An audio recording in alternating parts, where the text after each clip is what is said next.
How to thread a sewing machine. First, turn off the power for safety. Set the spool on the stand.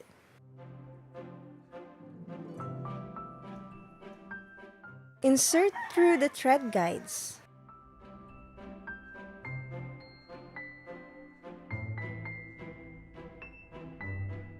Then between the tension discs like a floss.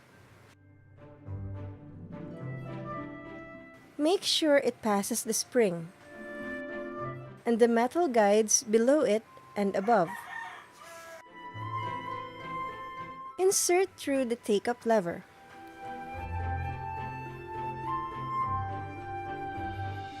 Then the guides, 1, 2, 3. For an industrial machine, thread goes left to right.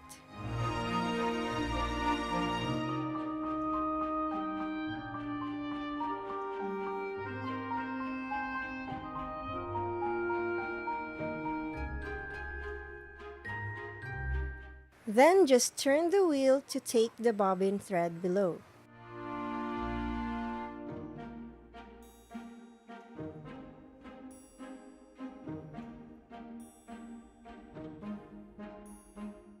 You're done!